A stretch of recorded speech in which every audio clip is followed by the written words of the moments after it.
Happy Monday, folks. All right, quite simply, we're going to talk about urgency today. So I'm not sure how long this video is going to be, but it's going to be as long as it needs to be. So urgency. Um, I love 4th of July. I'm a July kid myself. And I know some veterans and dogs and animals don't like fireworks and all that, but I'm that guy that pays a lot of money to have fireworks out of my house and stuff like that. So a few years ago, my actual house caught on fire, and due to some trash cans being, without my knowledge, put stuff in them and up against my garage. So you can't have a testimony without test, guys. So it's nighttime, and this is all on camera, by the way, the doorbell cameras. So a neighbor of mine behind me, we've never talked, and he was sitting there, hot, humid day, enjoying his family too, and their aftermath, and enjoyed the show. He said later, "Hey, Albert, I enjoyed the show," and but then he said, "Albert, I noticed that your house was like I've seen you have fires, but I've never seen it there." He's like, "I've seen you have fires out back, and I've seen you have fires out front and stuff like that for your family and others, and smokers on and grills on." But he said, "I've never seen that before," and he thank God only listened to his own intuition and timing, and jumped the fence, probably my fence, a couple of fences, and it's on camera. He runs around the front of my house. My wife at the time and I were on the front porch with talking to a neighbor, and he just says, "Your house is on fire." And he takes off. He doesn't even help. That's what's so funny about the story. He doesn't even help me like get it out. Heather runs inside. Liam, my son, my oldest kiddo, comes outside. I'm out back spraying it down, and thank God I was able to pull the trash cans that were on fire, smoldering, and I've got shoes on all the time. It's funny, but my ex-wife used to make fun of me because I'd always wear shoes, but tell you what, man, I'd melted plastic all over those shoes. So yeah.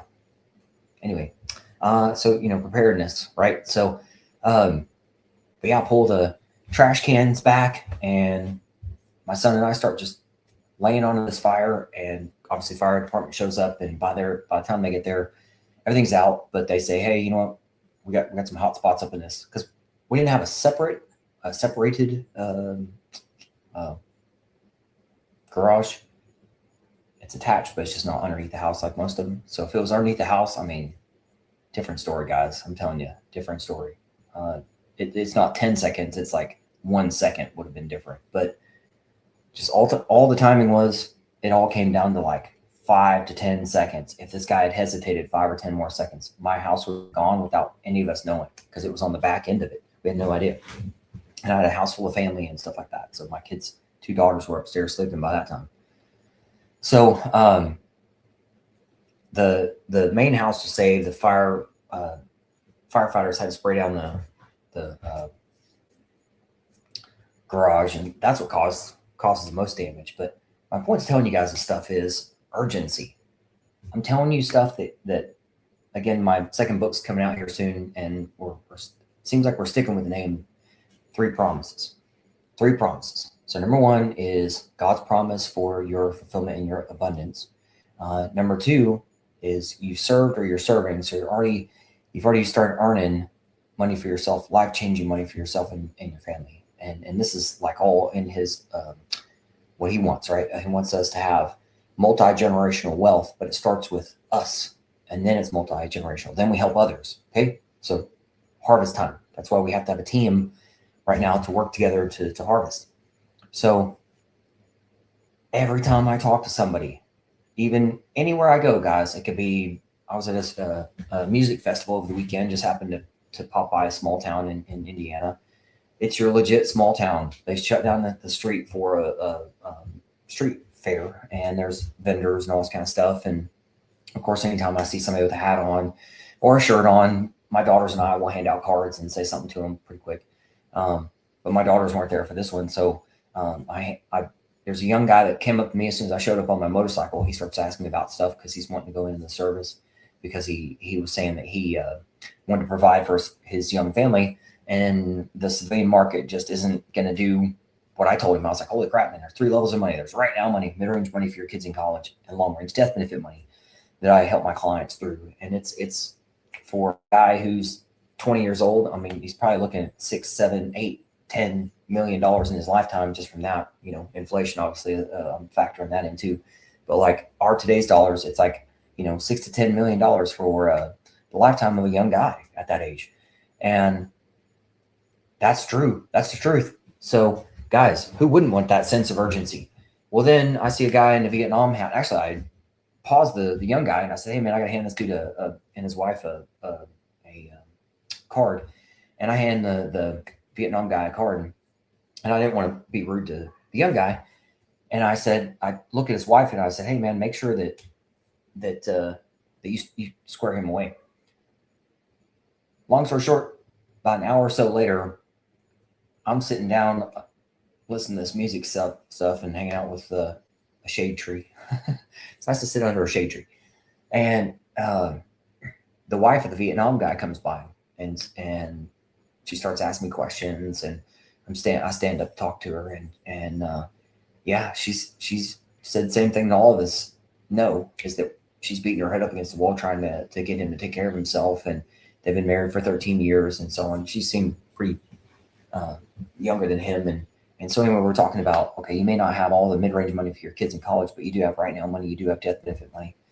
And she said she's obviously biblically level frustrated and wants to take care of him and that kind of thing, but if he won't take care of himself and that kind of stuff, it's frustrating, guys, and I know that. Trust me, and that's why I love the word, because I know it. I mean, my own uncle is a tunnel rat in Vietnam, and not my client. Do you know how frustrating that is for me? And even I can't listen to every day. I'm a human, and I'm like, oh man, I just want to help him, but my point is to having that story is you're out there, and for you folks that are listening to this, you're listening to this for a reason, because urgency. You guys may not notice this, but my logo, my logo is two guys. There's one holding red smoke, okay, two special operators. One is down. This is actually a picture, or it's a silhouette of an actual human picture. So here it is. You got two, gosh, it's weird to point backwards. So you got two guys on a rock. So one guy's sitting here and the other guy's popping red smoke. And here's my helicopter. I flew medevac. If you guys didn't know that, Red Crosses. Okay, so I flew in Afghanistan, long tour, and flew over 268 combat missions and all that kind of stuff. So literally, I just got off the phone with a Night Stalker, if you know what that means, 160th dude. So if you don't know this, guys, red smoke means like real world. Hey, this is urgent. Even when you're out there training, yeah, you may pop some orange smoke, yellow smoke, green smoke, whatever, all kinds of different smoke. But when it's red smoke and the radio call says, hey, medevac, medevac, medevac, somebody's hurt, real world, no shit, training paused, somebody's hurt. And guys, I mean, we're seeing it a lot right now, and we've seen it in the past where there's crashes and stuff like that. And everybody's like, oh, morning. Oh, too soon. The guy died too soon. And I'm going to put sense of urgency on you folks out there who are 100% saying, hey, I'm just going to sit on the fence. I'm already 100% permit total. I'm good. Well, I'm telling you, if you guys I've been trying to promote my book all the time. If you don't know this, I'm a #1 best-selling author. It's not about me. It's about you guys. But this book, First 5 Fucks to Give, very small, easy to read. There's me on the back of it. Yeah. Oh, it's weird doing things backwards. Yeah, there's me. All right. So on Amazon, you can get this.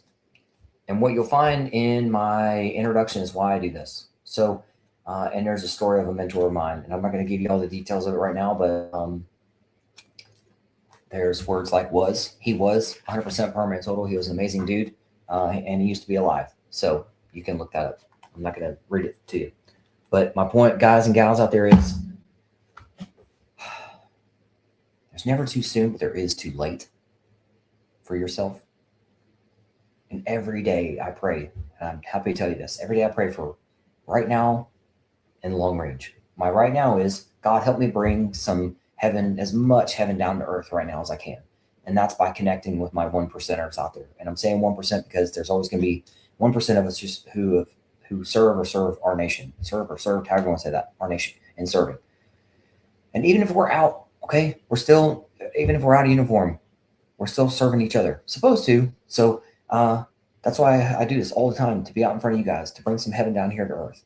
That's my right now today goal. My long range goal on that is that by us being around each other and you guys see the light and you guys take care of yourself and you start taking care of your buddies, well, then that way we're bringing long range goal here, as many folks home to heaven as possible. So there you go.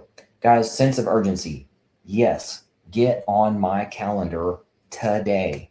Get on, everyone who's watching this, share this. I'm going to slow it down for the like, share, subscribe, all that stuff. I host a once a month money briefing that we just started getting back. We take literal seasons off sometimes. So sometimes summer, sometimes obviously we're going to take off.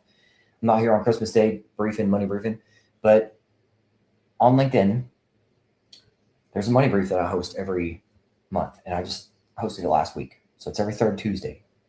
On my website, there's an events tab, and you'll see that I host. You can register through there. Get on my calendar. Go to my website. Get on my calendar. Let's talk. Go through my website. I'm telling you guys that the VA is never going to get it better. It's only going to just speed the claim process up in a way where what they're currently doing is they're trying to get you guys over. They're going to VA is trying to get you into the VA, out of the VA claim process over into the appeal process. And my clients are the only ones out there who I help get lawyered up, represented by VA Accredited Veterans Rights Attorneys from the very beginning. I say beginning because there is a process, takes about a month or whatever to get lawyered up.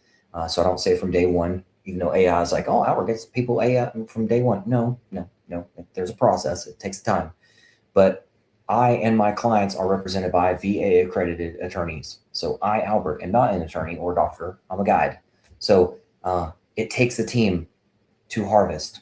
It takes a team. Buddy check. Okay. So for you guys out there, gals out there who are serving or have folks who serve or like Jesus says, heartbreaking or bones breaking down here on earth, I get it. Trust me.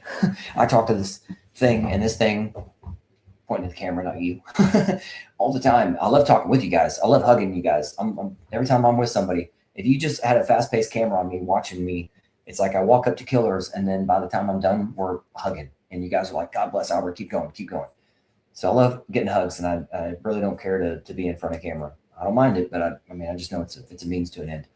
Guys, I'm telling you with urgency, get on my calendar. Get on my calendar. Okay? Get on my calendar. Go through my website, get on my calendar. So simple. And let's get you onboarded. Let's get you going. Let's get you lawyered up. I call it doctored up. Let's get you at the table, get hugs around you. Let's get you squared away. Because it's your money. And I hope you have a sense of urgency. So and for you folks out there who are dragging your butt, can I flip a coin real quick? Can I get you to stop being prideful for a minute and flip it over and go, oh wow, that is mine. And I do need to bend the knee and to our Heavenly Father and the name above all names, Jesus Christ. I am better than what I thought I was. Can I get you to be humble, guys? Can I get you to be humble for just a few moments a day for yourself, at least for yourself, and then for your family, and keep going. My clients start with me and stay with me for years because of the team that I built around you guys and the process I've built around you guys. And your lawyer probably isn't going to ever have a beer with you, but I will. Your lawyer probably isn't going to or your doctor probably isn't going to do certain things with you, like hang out and smoke a cigar with you, but I will. Happy to. All right, gang. Oh, if you didn't see since I was saying stuff like that, there's Soft Week. That's what that thing is over my head. So I've been to Soft Week. I'd love to go to Soft Week every year, but it's God's path, God's plan. So, all right, guys. God bless. We'll talk soon. Take care.